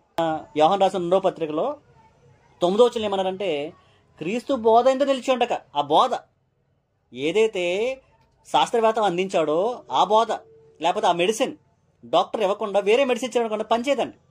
అందుకని క్రీస్తు ఏదైతే మంది అందించాడో, ఏదైతే వాక్యం అందించాడో, ఏ బోధ అయితే ఇచ్చాడో ఆ బోధ మీద మనం నిలిచి ఉండక వేరే బోధ పట్టు మనం తిప్పితే ఏమవుతుందంట, ఆ బోధ ఎదురు వ్యక్తులు ఉన్న మనుషుల యొక్క హృదయంలో ఉన్న పాపాన్ని తొలగించడానికి ఆస్కారం ఉండట్లేదండి. అది సాధనంగా ఉపయోగపడట్లేదండి. అది ఇంకా రోగాన్ని ఎక్కువ చేస్తుంది తప్ప, పాపాన్ని ఎక్కువ చేస్తుంది తప్ప పాపాన్ని తీసివేసుకది లేదనమాట. ఇప్పుడు మనం చూసామంటే గుగ్గులను చూసామండి. గుగ్గులం అంటే మెడిసిన్ అండి. ఆ వాక్యం అనే గుగ్గులము యేసుక్రీస్తు వారి ద్వారా, క్రీస్తు బోధక ద్వారా మనకు అందించబడ్డదండి. దాన్ని ఏం చేయాలంటే బోధకులు దాన్ని సరిగా విభజించి సరిగా ప్రిస్క్రైబ్ చేసి హృదయంలో ఉన్న వ్యాధిని తొలగించే ప్రయత్నం చేయాలన్నమాట. రెండోది మనం చూద్దామంటే గిలాదు అనే ప్రాంతం గురించి చూద్దామండి. గిలాదు అంటే స్థలం అనుకున్నాం, స్థలం అండి. గిలాద్ అంటే ఏంటంటే బలమైన వేర్లు గలదనేది దాని అర్థం అండి. వేరు లోతుగా నాటబడింది, వేరు బలంగా ఉన్నది అర్థం అనమాట గిలాద్ అంటే. ఇంకా చూసుకుంటే కొండ ప్రాంతం అని కూడా అంటారు అనమాట. ఇప్పుడు మనం ఇందాక చూసుకున్నామండి. ఆ వచనం మనం కీ పాయింట్ ఏంటంటే, కీ వర్స్ ఏంటంటే 8వ అధ్యాయము 22వ వచనం చూసుకున్నాం. కీ వర్స్ అంటే ఆ కీలో మనం గుగ్గిలం గురించి చూస్తున్నామండి. ఇప్పుడు గిలాద్ గురించి చూద్దామండి. గిలాద్ అనే ప్రాంతంలో మెడిసిన్ దొరుకుతుంది కదా. గిలాద్ అనే స్థలాన్ని మనం సంఘంతో మనం చూపించాం కదా. ఇప్పుడు గిలాద్ అంటే ఏంటంటే సంఘంతో చూపించాం కాబట్టి గిలాద్ అంటే స్థలం అండి, ఒక పట్టణం అండి, ఒక ప్రదేశం అండి. ఆ గిలాదులోంచి మందు వస్తుందంట, మెడిసిన్ వస్తుందంట. అంటే సంఘంలోంచి సువార్త ప్రకటించబడాలి, సంఘంలోంచి సువార్త బయటకు వెళ్ళాలి, ఆ సువార్త ద్వారా అనేక మంది రక్షించబడాలి అన్నదే దేవునికి అనాదికాల సంకల్పం అండి. అందుకని గిలాదు అంటే ఒక ప్రాంతం అని చూసామంట. ఈ గిలాద్ అనే ప్రాంతం ఎక్కడుందంటే యోర్దానికి తూర్పు వైపున ఉందండి. యోర్దానికి తూర్పు వైపున ఉందంటండి. ఈ గిలాదుని ఒక సింబల్గా ఉందాం. ఏ దేని సింబల్ అంటే ప్రాస్పరిటీకి, రిచ్నెస్కి, అబెండెన్స్కి, న్యాచురల్ హీలింగ్కి అండ్ ఫర్టిలిటీకి అని ఇలాగా ఒక సింబల్గా ఉందన్నమాట. అంటే అభివృద్ధికి, ఐశ్వర్యానికి, సమృద్ధికి, ఆరోగ్యానికి సింబల్గా ఉందన్నమాట. అక్కడ అనేకమైన న్యాచురల్ రెమెడీస్ లేకపోతే న్యాచురల్గా దొరికే కొన్ని ఔషధాలు దొరికాయి కాబట్టి దాన్ని చాలామంది కేంద్రంగా ఎంచుకుని అక్కడ నుంచి ఔషధాలను కొనుగోలు చేయడంలో, ఆయా దేశాలు దిగుమతులు చేయడంలో ఆ ప్రాంతం ఉపయోగపడినట్లు మనం గిలాద్ అనే ప్రాంతం మనకు కనపడుతున్నాం. దాన్ని కొండలు గల ప్రాంతం అని పరమగీతాల్లో మనం చూసుకుంటే పరమగీతాలు 6వ అధ్యాయము 5వ వచనం చూసుకుంటే పరమగీతాలు 6:5 అండి. అక్కడ 4వ లైన్ చూసుకుంటే గిలాదు పర్వతం మీద మేక మందలను పోలి ఉన్నదంట. నీ తల వెంట్రుకలు గిలాదు పర్వతం మీద మేకల మంద పోలి ఉందంట. అంటే గిలాదు ఎలా ఉందంట, పర్వతాలతో కూడా ఉందంట. మేకలు దిగొస్తే ఎలా ఉంటుందండి, అలాగా తల వెంట్రుకలు ఉన్నట్లు తన భార్యని పోలుస్తున్నాడండి పరమగీతాల్లో. అంటే పరమగీతాల్లో ఎందుకు పోలుస్తున్నాడంటే అది సామెతకు ఉందన్నమాట. అంటే గిలాద్ అంటే కొండలు గల ప్రాంతం, కొండలు ఉండే ప్రదేశంగా అది పరిగణించబడ్డదండి. ఇంకా గిలాదు కొంచెం లోతుల్లో మనం ఆనందిస్తే యెహోషువ గ్రంథంలో 13వ అధ్యాయము 24 నుంచి 31 చదివితే ఈ గిలాద్ అనే ప్రాంతం మన గురించి మనం ఆలోచిస్తుంటే యెహోషువ గ్రంథము చదవద్దండి, టైం లేదు కాబట్టి. యెహోషువ గ్రంథము 13వ అధ్యాయము ఇంటికి చదువుకోండి. 24 నుంచి 31 చదివితే ఈ గిలాదు అనే ప్రాంతము గాదు అనే గోత్రానికి స్వాస్థ్యంగా దేవుడిచ్చాడు అనమాట. అంటే ఇశ్రాయేల్ ప్రజలు ఐగుప్తు నుంచి తిరిగి వస్తున్న సందర్భంలో వాళ్ళు యోర్దాన్ దాటవలసిన పరిస్థితి వచ్చిందనమాట. అంటే ఇంకా కానాను దరిదాపుల్లో వెళ్తున్నప్పుడు ఆ కానాను దగ్గరలో ఉందన్నమాట. అంటే ఈ గిలాదు యోర్దాన్కి తూర్పుకు ఉంది కదా, అంటే యోర్దాన్ దాటితే కానాన్ వస్తుంది అనమాట. అప్పుడు యోర్దాన్ దగ్గరలో వెళ్ళేటప్పటికి గిలాదు అనే ప్రాంతము ఏం చేయబడ్డదంటే 2.5 గోత్రాలు ఉన్నాయన్నమాట. రూబేను, మనషే అర్ధ గోత్రము, గాదు గోత్రం ఉన్నాయండి. వాళ్ళు ఏమన్నారంటే, మేము ఆ కానాన్ దేశంలో లేకపోతే యోర్దాన్ దాటి అక్కడ స్వాస్థ్యం పుచ్చుకోం, కానీ మాకు స్వాస్థ్యం ఈ ప్రాంతంలోనే ఇచ్చేయమని వారు వేడుకొనగా ఆ ప్రాంతాన్ని, ఆ గిలాదు ఆ పరిసర ప్రాంతాలని, యోర్దానుకు ముందుండే ప్రాంతాలని, తూర్పు వైపు ఉన్న ప్రాంతాలని 2.5 గోత్రాలకి వారు స్వాస్థ్యంగా ఇచ్చినట్టు మనం చూస్తాం అన్నమాట. అందుకే రూబేనీలకి, గాదులకి, మనషేకి అర్ధ గోత్రం ఇచ్చారన్నమాట. ఈ గాదు అన్న వాళ్ళకి ఈ యొక్క గిలాద్ అనే ప్రాంతము స్వాస్థ్యంగా ఇవ్వబడ్డదని మనం చూడొచ్చాను. యోషువ గ్రంథము 13వ అధ్యాయము 24 నుంచి 37 చదివితే ఆ విషయాలు మనకు కనపడతాయి. మీకు అర్థమవుతుంది కదంటే, గిలాద్ అనే ప్రాంతము యోర్దానుకు తూర్పుగా ఉందండి. ఆ గిలాద్ అనే ప్రాంతము కొండల గల ప్రాంతము. ఆ గిలాద్ అనే ప్రాంతము గాదు వారికి స్వాస్థ్యంగా ఇశ్రాయేల్ ప్రజలు కానాను వైపు వచ్చినప్పుడు, ఐగుప్తు నుంచి వారు ప్రయాణం వస్తున్నప్పుడు ఆ యొక్క కానానుకు ముందున్న ఈ గిలాదు వారికి స్వాస్థ్యంగా ఇవ్వబడ్డదన్నమాట. అంటే దేవుడు వారికి ప్రామిస్ చేసి, అంటే వారికి ప్రమాణం చేసి, వారికి మంచి శ్రేష్టమైన పట్టణాలని వారికి ఇచ్చినట్లు మనం ద్వితోపదేశకాండము 6వ అధ్యాయము 10వ వచనం 11వ వచనం చూస్తే అర్థమవుతుంది. నీ దేవుడు యెహోవా నీ పితరులైన అబ్రహాముకు, ఇస్సాకు, యాకోబుతో చేసిన ప్రమాణం బట్టి నిన్ను ఆ దేశంలో ప్రవేశపెట్టి నీవు కట్టని గొప్పవగు మంచి పురములను, నీవు నింపని మంచి ప్రదేశముల చేత నింపబడి ఇండ్లను, నీవు త్రవ్వకపోయినను త్రవ్వబడిన బావులను, నీవు నాటని ద్రాక్ష తోటలను, ఒలీవ తోటలను నీకు ఇచ్చిన తర్వాత నీవు తిని తృప్తి పడదు. ఏంటంటే అక్కడ ఏమో వెళ్తుంది అంటండి, దేవుడు స్వాస్థ్యంగా ఏర్పరిచిన స్థలాల్లో తృప్తి ఉంటుందంట, సాటిస్ఫాక్షన్ ఉంటుందంటండి, నెమ్మది ఉంటుందంటండి. అలాగే మనం కూడా దేవుడు మనకి సకల ఐశ్వర్యాలు, సకల సమృద్ధిని దేవుడు ఎక్కడ ఏర్పరిచారంటే సంఘంలో ఏర్పరిచారనమాట. ఆనాడు గిలాదులో వారికి ఐగుప్తు నుంచి వచ్చిన వారిని కానాను వైపు వెళ్ళినప్పుడు స్వాస్థ్యంగా ఇస్తానని ప్రామిస్ చేశాడండి దేవుడు. అక్కడ సమృద్ధి ఉంటుంది, మీకు తృప్తి ఉంటుంది, మీరు ఏవైతే కావాలనుకుంటారో మనుషులు అవన్నీ అక్కడ సమృద్ధిగా దొరుకుతాయి అన్న విషయాన్ని అక్కడ తెలియపరుస్తాను అన్నమాట. అందుకని కొత్త నిబంధనలో క్రైస్తవులుగా మనకు సమృద్ధి, మనకు ఆశీర్వాదము మనకు ఎక్కడ దొరుకుతుంది అంటే సంఘంలో దొరుకుతుంది అనమాట. ఆ సంఘం అనే స్థలంలో దొరుకుతుందండి. అది దేవుడు మన కోసం ఏర్పరచారనమాట. అది పాత నిబంధనలో లేకపోతే ఇశ్రాయేలు ప్రజలకి, దేవుని పిల్లలైన వారికి అది స్వాస్థ్యంగా వారికి ఇస్తే, మనకి స్వాస్థ్యంగా కొత్త నిబంధన సంబంధాలుగా మనకి స్వాస్థ్యంగా ఏమి ఇచ్చాడంటే క్రీస్తు యొక్క సంఘాన్ని ఇచ్చినట్లు మన యాకోబు రాసిన పత్రిక 1వ అధ్యాయము 17 వచ్చిన చూసుకుంటే, శ్రేష్టమైన ప్రతి ఈవును, సంపూర్ణమైన ప్రతి వరమును పరసంబంధమైనదై జ్యోతిర్మయుడగు తండ్రి యొద్ద నుండి వచ్చును. ఆయన యందు ఏ చంచలత్వమైనను గమనాగమన వలన కలుగు ఏ ఛాయనే లేదు. ఆయన తాను సృష్టించిన వాటిలో మనం ప్రథమఫలంగా ఉన్నట్లు సత్యవాక్య వలన మనలను తన సంకల్పం ప్రకారము కనెను. అంటే మనం కన్నాడంటండి, సత్యవాక్యం ద్వారా మనకన్ని సకల ఆశీర్వాదాలు, సకల పరసంబంధమైన ఈవుల్ని మనకి దేవుడు సంఘంలోకి ఇచ్చినట్టు మనం చూస్తాం. ఈ గిలాద్ అనే దానికోసం మనం చాలా ఇంకా లోతుల్లోకి గమనిస్తే ఈ గిలాద్ కోసం అనేక పోరాటాలు జరిగినాయండి. అంటే గిలాదు ఏం చేయబడిందంటే దేవుని పిల్లలకి ఇవ్వబడ్డదండి. ఇశ్రాయేల్ ప్రజలు కానాన్ ప్రాంతంలో 12 గోత్రాల్లో ఇరువైపులు నివసిస్తున్న సమయాల్లో వారు ఆ దేశాల్లో నివసించారండి. ఆ ప్రాంతము దేవుడు వారికి ఇచ్చాడండి. గిలాదులో గుగ్గులను దొరుకుతుందండి, గుగ్గులు ఏమంటే ఔషధం దొరుకుతుందండి, మెడిసిన్ దొరుకుతుంది అనమాట.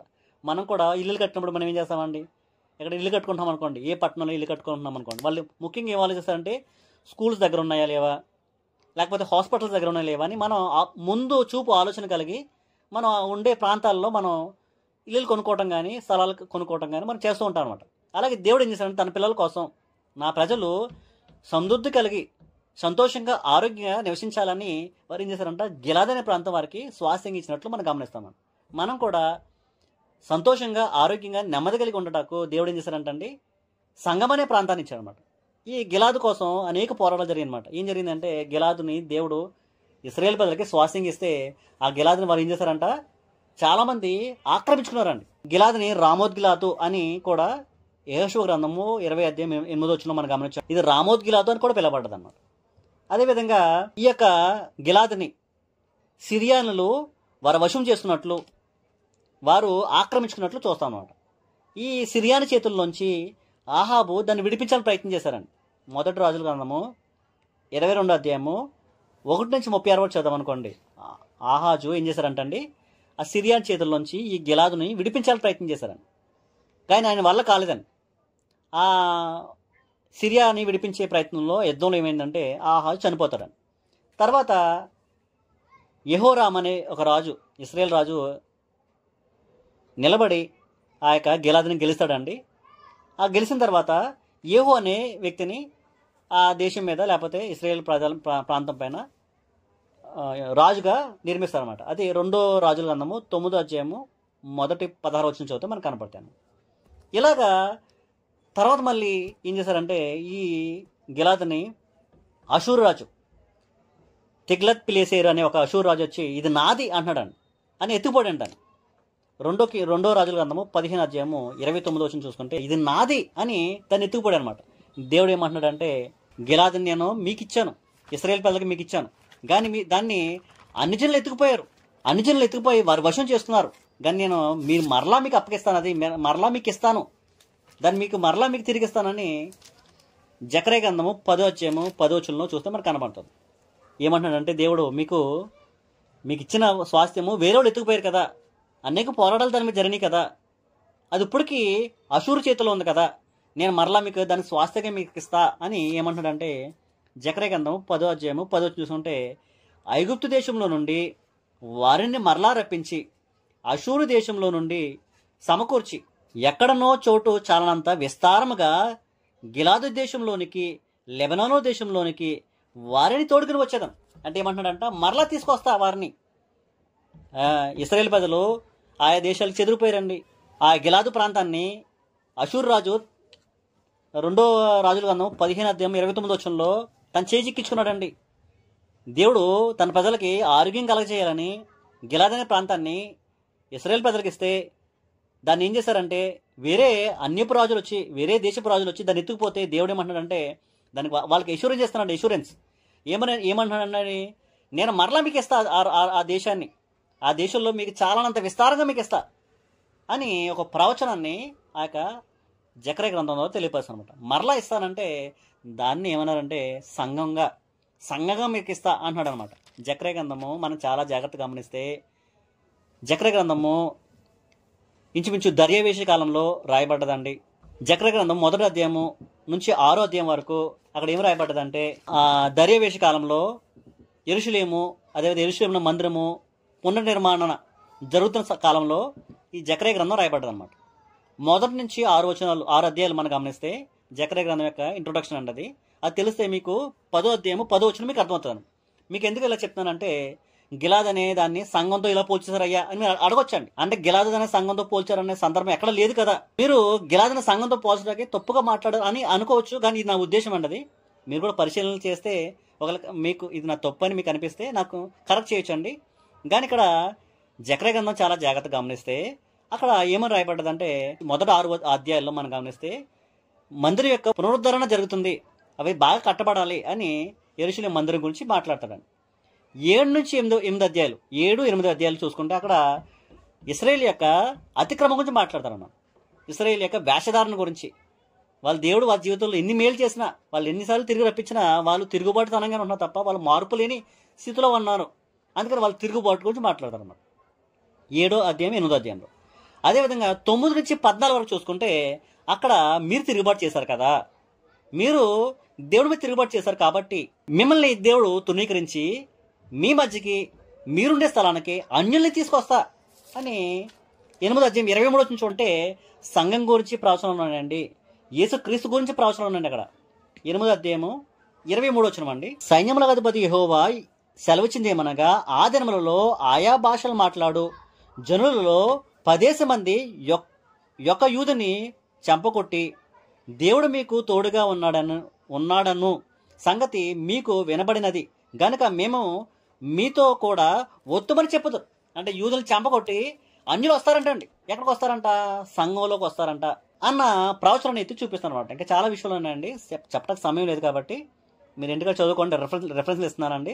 7వ అధ్యాయము 6వ వచనం చూసుకుంటే అక్కడ వేషధారణ కనపడుతుంది అనమాట. 8వ అధ్యాయము 23వ వచనం చూసుకుంటే అక్కడ అన్యులు కూడా దేవుడితో పాలువారేయండి, దేవుని పిల్లలుగా పిలువబడతారు, దేవుని సంఘంలో చేర్చబడతారు అన్యులు అని సంఘం గురించి ప్రవచనాలు ఉన్నాయండి. అదేవిధంగా క్రీస్తుని గురించి కూడా ప్రవచనం ఉన్నాయండి. 9వ అధ్యాయం 9వ వచనంలో ఆయన గాడిద మీద వస్తాడు అనే ప్రవచనం ఉందన్నారు. ఇంకా 9వ అధ్యాయం 10వ వచనంలో ఆయన ఏమన్నంటే సమాధాన సువార్త ప్రకటిస్తాడు. వచ్చి ఆయన వస్తాడు, పరమ వైద్యుడు వస్తాడు, సమాధాన సువార్త ప్రకటిస్తాడు, గుగ్గులనిస్తాడు. 12వ వచనంలో ఏమో చూసుకుంటే అక్కడ రక్షణ సంఘం అనే కోట మీకు ఇస్తాడు. 9వ అధ్యాయం 12వ వచనం చూడండి. 12వ వచనం, బంధకములలో పడియుండి నిరీక్షణ గలవారులారా మీ కోటను మరలా ప్రవేశించడి, రెండంతలుగా మీకు మేలు చేసేదాన్ని నేడు నేను మీకు తెలియజేసేదాన్ని. అంటే దేవుడు తెలియజేస్తున్నాడండి, నీ కోటలోకి రండి, ఆ స్థలానికి రండి. మొదటిగా ఏంటంట, వైద్యులు వస్తారండి, సమాధాన సువార్త ప్రకటిస్తాడు 9వ అధ్యాయం 10వ వచనంలో. 12వ వచనంలో ఏంటంటే రక్షణ ప్రకటిస్తాడు. 11వ అధ్యాయం 13వ వచనం చూసుకుంటే అతను 30 వెండి నాణేలకి అమ్మబడతాడు అన్న విషయాన్ని కూడా అక్కడ మనం గమనించవచ్చు. అంటే జకరియా ప్రవక్త ఏం చెప్తున్నాడంటే ఇశ్రాయేలు యొక్క పునరుద్ధానం గురించి చెప్తున్నాడండి.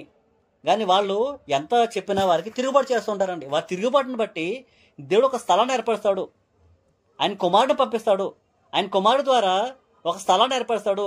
అక్కడ సమాధాన సువార్త ప్రకటించబడుతుంది. ఆ సమాధాన సువార్త విన్నవారు అనేకులు అన్ని జనులు వస్తారు, వచ్చి ఆ సంఘంలో నివాసం చేస్తారు. వచ్చిన తర్వాత 10వ అధ్యాయంలో మనం చూసుకుంటే చాలా జాగ్రత్తగా గమనిస్తే ఇక్కడ 10వ అధ్యాయము 6వ వచనం, మన స్థలం అనుకున్నాం కదండి, గిలాద్ అంటే స్థలం అనుకున్నామండి, అంటే సంఘం అనుకున్నామండి. అక్కడ 6వ వచనం చూసుకుంటే నేను యోధా వారిని బరుషులుగా చేసేదను, యోసేపు సంతతి వారికి రక్షణ కలగజేసి వారికి నివాస స్థలం ఇచ్చేదను. ఒక నివాస స్థలము ఇస్తాడంట, రక్షణ కలగజేస్తాడంట.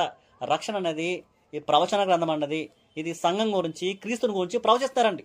ఎప్పటి నుంచి ఎక్కడి వరకు 9 నుంచి 14 వరకు గమనిస్తే అది క్రీస్తుని గురించి, క్రీస్తు చేయబోయే పరిచర్యని గురించి, క్రీస్తు చేయబోయే అద్భుతాల గురించి, క్రీస్తు మరణం గురించి, క్రీస్తు ద్వారా కట్టబడే సంఘం గురించి, ఆ స్థలం గురించి జకరియా ప్రవచనం చేస్తారనమాట. ఆ స్థలాన్ని ఏర్పరుస్తాడు, ఆ స్థలంలోకే మీరు వస్తారు, మీరు మరలా తిరిగి వస్తారని 10వ వచనం అని చెప్తున్నారండి. 10వ అధ్యాయం 10వ వచనం చూసుకుంటే మీరు ఏ గిలాదునైతే పోగొట్టుకున్నారో, ఏ గిలాదునైతే ఇశ్రాయేలుకి మీకు స్వాస్థ్యంగా ఇచ్చానో, ఏ గిలాదునైతే అషూరు రాజులు కానీ ఇతర రాజులు ఆక్రమించుకునే ప్రయత్నం చేశారో ఆ యొక్క దేశాన్ని మరలా మీకు స్వాస్థ్యంగా ఇస్తా. ఆ స్వాస్థ్యమే సంఘం అనే స్వాస్థ్యము, అందులో రక్షణ కలుగుతుంది, ఆ రక్షణలో మీరు ప్రవేశించాలి అని వారికి ప్రవచనం ఎత్తి చెప్పినట్లు మనం గమనిస్తాం. ఎట్టకాలకి మనం గమనించింది ఏంటంటే గిలాదులో గుగ్గులం లేదా, అక్కడ వైద్యుడు లేడా, నా జనులకు స్వస్థ ఎందుకు కలగట్లేదంటే గిలాదు అనే సంఘంలో గుగ్గులం అనే వాక్యం ద్వారా సరైన బోధ చేసేవాడు, ఏదైతే క్రీస్తు బోధన అందించేవాడు ఉంటారో, ఎక్కడైతే సత్యబోధ వినబడుతుందో, ఉన్నతనుడు వినబడుతుందో అక్కడ రక్షణ కలుగుతుంది అన్న విషయాన్ని ఇర్మియా గ్రంథకర్త చెప్పగానే చెప్పాడండి. ఆ ఇర్మియా గ్రంథకర్తని వాస్తవం చెప్తే నిరాకరించారండి. ఈరోజు కూడా క్రీస్తు సంఘము వాస్తవము, ఆయన ఆ యొక్క స్థలంలో రక్షణ కలిగేస్తాడు అని బోధన విభజించి చెప్తుంటే దాన్ని నిరాకరించడానికి అనేక మంది ఉన్నారండి. ఒక్కడే ఇర్మియా పోరాడాడు, కానీ పోరాటంలో ఆయన శిక్ష అనుభవించాడండి. ఈరోజు మనం కూడా సరైన గిలాద్ ఎక్కడుంది, సరైన స్థలం ఎక్కడ, రోగం పోవాలంటే సరైన హాస్పిటల్కి వెళ్తామండి, సరైన వైద్యుడి దగ్గరికి వెళ్తామండి, సరైన మందులు వాడతామండి. అలాగే ఈరోజు కూడా మనం రక్షణ పొందాలంటే సరైన స్థలం ఉంది, స్థలం ఏర్పరచాడండి. ఆ స్థలంలోకి, సంఘం అనే స్థలంలోకి మనం వెళ్ళాలి. సరైన బోధకులు ఉంటారండి. యేసుక్రీస్తు వారి ద్వారా అందించిన బోధ, క్రీస్తు బోధని విభజించి ప్రిస్క్రైబ్ చేసే బోధ మనకు అందిస్తారండి బోధకులు. ఆ బోధను మనం స్వీకరించాలి, అంగీకరించాలి. ఆ బోధ ఎలా చేయమంటే అలాగే చేయాలండి. ప్రిస్క్రిప్షన్ చేయమంటే డాక్టర్ ప్రిస్క్రైబ్ చేస్తే 3 పూటలు అంటే 3 పూటలే వాడాలి, 2 పూటలు అంటే 2 పూటలే వాడాలి, 1 పూట అంటే 1 పూట వాడాలి. ఎలా వాడమంటే అలాగే వాడాలి. దాన్ని ఎక్కువ కానీ తక్కువ కానీ చేస్తే ఆ బోధ లేకపోతే ఆ మెడిసిన్ పనిచేయదండి. అలాగే బోధలో, క్రీస్తు చెప్పిన బోధలో ఏది కలపకూడదు, ఇది తీయకూడదు, ఉన్నతనోడు చేయాలి. అప్పుడే ఆ స్థలంలో, క్రీస్తు సంఘం అనే స్థలంలో క్రీస్తు చెప్పిన బోధ ప్రకారంగా, ఆ వాక్య ప్రకారంగా, ఆ వైద్యుడు చెప్పిన విధానాలకి, బోధకులు చెప్పే విధానానికి లోబడితే రక్షణ ఖచ్చితంగా ఉంటుందన్న సంకేతాన్ని కొత్త నిబంధన చెప్పకని చెప్తుందండి. జకరియా గ్రంథం కూడా దాన్ని వివరిస్తుంది అనమాట. అందుకనే సరైన బోధ మనకు అవసరం అన్నమాట. ఇంకొక 2 విషయాలు చెప్పేసి ముగించేస్తానండి, క్షమించండి, టైం ఎక్కువైంది. ఏంటంటే ఈ 3 మనకు అవసరం కదండి. ఇందులో ఏది తక్కువైనా సరే, సంఘం లేకపోయినా పర్లేదండి అని చాలా మంది అంటారండి. మన సహోదరులు సురేందర్ గారు చెప్పారండి, జతపరిచిందని వేరుపరచుకోదండి. ఈ 3 జతపరిచారండి. ఈ 3 ఏది లేకపోయినా సరే వైద్యం జరగదు, రోగం కుదరదు, రోగం బాగుపడదండి. అందుకనే స్థలం ఉండాలండి. సంఘం అనే, క్రీస్తు సంఘం అనే స్థలం ఉండాలి. దేవుడు ఏర్పరిచిన స్థలం అంటది గిలాదు. ఆ గిలాదులో దేవుడు తీసుకొస్తానంటున్నాడండి. రెండోది వైద్యుడు ఉండాలండి. ఏదైతే ప్రిస్క్రైబ్ చేస్తాడో, ఏదైతే రోగాన్ని బాగు చేస్తుందో ఆ వైద్యాన్ని, ఆ వాక్యాన్ని, ఆ బోధని క్రీస్తు మనకు అందించాడండి. ఆ బోధని విభజించే బోధకులు మన మధ్య ఉన్నారండి. ఆ బోధ, సరైన బోధ, సరైన గుగ్గిలను మనం తీసుకుని మన ఆరోగ్యాన్ని, ఆత్మ సంబంధమైన ఆరోగ్యాన్ని బాగు చేసుకోవాలి. ఈ మూడుట్లు ఏది తక్కువైనా సరే అదే ఆరోగ్యం నయం అవుతుంది అనమాట. ముఖ్యంగా మనం చూసుకుంటే 2వ రాజుల గ్రంథము 20:7 చూసుకుంటే అక్కడ హిజ్కియా ఉన్నాడండి. హిజ్కియా రాజు. అక్కడ మరణకరమైన రోగం వస్తుందండి. ఆ మరణకరమైన రోగం వస్తే అతను ఏం చేస్తారండి, దేవుని దగ్గరికి వెళ్తాడు, దేవునితో అంటి పెట్టుకుంటాడండి. దేవుడు ఏమంటాడండి, యెషయా ప్రవక్తను పిలిపించుకొచ్చి నువ్వు మందు వాడు అంటాడండి. మందు వాడతాడండి. ఆ మందు అతను పనిచేస్తుందండి. అతను రోగం బాగుతుందండి. ఎవరిది? హిజ్కియాది. అక్కడ దేవుడు ఉన్నాడండి. దేవుడు చెప్పిన మాట ఉంది, మాటకు లోపడ్డాడండి. వైద్యుడు ఉన్నాడు యెషయా. ఆ యెషయా ప్రవక్త మాట విన్నాడండి, మందు వాడాడు, పనిచేసిందండి. 2వ వ్యక్తి ఉన్నాడండి, ఆశ అని పూర్వజు ఉన్నాడు. ఆశ. సమయం లేదు చదవటానికి, మీరు రెఫరెన్స్ నోట్ చేసుకోండి. 2వ దినవృత్తాంతంలో 16:12 చూసుకుంటే అక్కడ ఆశకి రోగం వచ్చిందంట. రోగం వస్తే అతను మందు ఉందండి. మందు అది ఎలా వాడాలో తెలియదు అన్నారు. అతను ఆ మందు వాడటానికి దేవుని దగ్గరికి వెళ్ళాలండి. ఎలా వాడాలని వైద్యుడి దగ్గరికి వెళ్ళాలి. వైద్యుడి దగ్గరికి వెళ్ళలేదు, సొంతంగా వాడాడండి. దేవుని పక్కన పెట్టాడండి. దేవుడు అక్కర్లేదు, నేను మందు వాడతాను అనుకున్నాడండి. నాకు వైద్యుడు అవసరం లేదు, మందుని వాడేస్తాను, నాకు ఇష్టానుసారంగా నేను విభజన చేసుకుంటాను, నా ఇష్టానుసారంగా నేను బోధించేసుకుంటాను అని దేవుని వాక్య ప్రకారంగా కానీ దేవుడి చిత్త ప్రకారంగా అతను వైద్యం చేయించుకోలేదండి. అలాగే ఈనాడు కూడా దేవుని వాక్య ప్రకారం కాకుండా ఇష్టానుసారంగా వాళ్ళు ప్రకటించే వాళ్ళు చాలా మంది ఉన్నారండి. ఈ మందుని, వాక్యమైన మందుని ఇష్టానుసారంగా ప్రకటించే ఉన్నారండి. ఎట్టకేలకి ఏమైందంటే ఈ ఆశ తన ఇష్టానుసారం మందు వాడితే దేవుని పక్కన పెట్టేసి అక్కడ లిటరల్ గా మాట్లాడతాడండి, నాకు దేవుడు వద్దు, మందు వాడతానండి. 2వ దినవృత్తాంతము 16:12 అతను ఫినిష్ అండి. అతని పని అయిపోయింది అనమాట. అతను మందు వాడతాడు కానీ అతను చచ్చిపోతాడండి. అతనికి ఆయుష్ పొడిగింపబడదండి. అలాగే మనం సరైన మందు ఉండాలి, సరైన బోధకుడు ఉండాలి, సరైన స్థలం ఉండాలి, సరైన మందు యేసుక్రీస్తు వారి బోధ, ఆ బోధను విభజించే బోధకులు, అందించి ప్రిస్క్రైబ్ చేసే బోధకులు, సరైన మందు గుగ్గిలము క్రీస్తు వారి బోధ, సరైన స్థలము గిలాదు, ఆ ప్రాంతంలోంచి ఔషధము దేవుడు అందించారు. కాబట్టి క్రీస్తు సంఘం అనే స్థలంలో మనం ఉంటేనే కానీ రక్షణ మనకి ఏర్పరచబడదు అన్న విషయాన్ని, ఆ విషయాలు మనం గమనించుకుని మన హృదయ సంబంధమైన వ్యాధిని పోగొట్టుకునే పరిస్థితి మన అందరికి ఉండాలండి. ఉన్నవారు మన మధ్య చాలా మంది ఉన్నారండి. ఈ సంకేతాన్ని ప్రపంచానికి మనం వినిపించి, రక్షణ సువార్తని మనం వినిపించి ఏలవేసి పిలవాలంటండి. ఎలా పిలవాలంటండి? ఏలవేసి పిలవాలంటండి. మనకి అదే జకర్యా గ్రంథంలో ఏమంటాడంటే 10:8 ఏమంటే ఏల వేసి పిల్లండి అన్నాడు. ఏల వేసి సువార్తను ప్రకటించి, ఏలేయటం అంటే లిటరల్ గా విజిలేయటం కాదండి. అంటే ఏల అంటే ఏంటంటే మనం సువార్తను ప్రకటించి వారిని పిలిచిన వారిగా ఉండాలని, అనేక మందికి సువార్త ప్రకటించి అనేక మంది రక్షణ నడిపించాలని. రక్షణ 3 కలయికలు ఉంటుందండి. నిజమైన సంఘంలో, నిజమైన స్థలంలో, అదేవిధంగా నిజమైన బోధకుడు, సత్యవాక్యాన్ని సరిగా విభజించే బోధకుడు ఉన్న చోట, ఆరోగ్యకరమైన బోధన బోధించేవాడు, మంచి గుగ్గులింతో ప్రజలకు అందించి పైపైన రోగాలు పోయకుండా హృదయ సంబంధమైన, ఆత్మ సంబంధమైన రోగాన్ని తీసివేసే కార్యక్రమాన్ని చేసే బోధల్లోకి, స్థలంలోకి ఆ మందును వాడుకుని మనం వెళ్ళి మన ఆత్మరక్షణ పొందాలండి. ఎవరైతే బాప్తిజం పొందలేదో క్రీస్తు సంఘంలో దేవుడు ఏర్పరిచిన స్థలంలో మనం రక్షణ పొంది ముందుకు వెళ్ళాలని మిమ్మల్ని అందరినీ ప్రభుపేట హెచ్చరిస్తూ నన్ను నేను హెచ్చరించుకున్నానండి. ఎవరైతే అనేక మంది సువార్త అందని వారు ప్రపంచంలో ఉన్నారు కాబట్టి వారు కూడా మనం ఏలవేసి, ఎలాగైతే జకర్యా గారు ఆ సువార్తమానాన్ని, సమాధాన వార్తని, గుగ్గులమనే మందుని, ఔషధాన్ని యేసుక్రీస్తు చెప్పిన ప్రిస్క్రిప్షన్ ప్రకారంగా అందించి వారిని కూడా రక్షణలోకి మమ్మల్ని నడిపించాలని మిమ్మల్ని అందరినీ ప్రభుపేట వేడుకుంటూ నన్ను నేను హెచ్చరించుకుంటే మాటలు ముగిస్తాను. అందరికీ వందనాలు. ధర్మస్వరూప్ గారు ప్రార్థన చేస్తారండి. ప్రార్థన చేసుకుందామండి. పరలోకమందున్న మా తండ్రి, మీరు మాకు అనుగ్రహించినటువంటి ఒక మంచి సందేశాన్ని బట్టి మీకు వందనాలు, స్తోత్రాలు తెలియజేసుకుంటా ఉన్నాం తండ్రి. ఆయన విన్నటువంటి వాక్యం ద్వారా మా యొక్క అండర్స్టాండింగ్ ఓపెన్ చేయాలని మేము ప్రత్యేకంగా ప్రార్థన చేస్తా ఉన్నాం. నాయన బైబిల్ తెరిచినటువంటి మేము, నాయన మనోనేత్రాలను కూడా తెరిచి, నాయన ఆత్మ సంబంధంగా మేము అర్థం చేసుకున్నామని నమ్ముచు మీకు కృతజ్ఞతలు తెలియజేసుకుంటా ఉన్నాం. నాయన విన్నటువంటి వాక్యం ద్వారా మా ఆసక్తి జ్ఞానానుసారంగా మలసండి. ఆయన ఇంకా మా పరిచర్య, అంకితమైనటువంటి పరిచర్యగా మలసపడటానికి ఎంతో దోహదపడినట్లు సహాయం చేయండి. ఆయన వాక్యం చెప్పినటువంటి సూర్యతేజ గారి జ్ఞాపకం చేసుకున్నట్టు ఇంకా రాబోయే దినాల్లో ఇంకా గంభీరంగా నీ వాక్యం చెప్పగలిగినట్లు, నీ గొప్ప పాత్రగా, పనిముట్టుగా నీ దాసుని గొప్ప చేయాలని కూడా మేము ప్రత్యేకంగా ప్రార్థన చేస్తా ఉన్నాం. నేను ఈ యొక్క కార్యక్రమం ఆయన మరి హైదరాబాద్ లో ఉన్నటువంటి చింతల ప్రియ సంఘం ద్వారా ఆయన మా ప్రియులు, మా అందరికి కూడా ఆత్మీయులు, మనందరినీ ప్రేమించే సురేంద్ర గారి ద్వారా ఇటువంటి మంచి అవకాశం మీరు మాకు అనుగ్రహించినందుకు మీకు కృతజ్ఞతలు తెలియజేసుకుంటూ, విన్నటువంటి వాక్యం ద్వారా మీ కుమారుని స్వారూప్యత మీరు మాకు దయచేయాలని, ఇటువంటి ప్రసంగాలు రాబోయే దినాల్లో ఇంకా ఇంకా వినటానికి మమ్మల్ని అందరం కూడా సిద్ధం చేయాలని, ఆయత్తపరచాలని యేసుక్రీస్తు నామమున బ్రతిమలాడి వేడుకొంచున్నాం మా ప్రియ పరలోక తండ్రి. ఆమేన్. ఆమె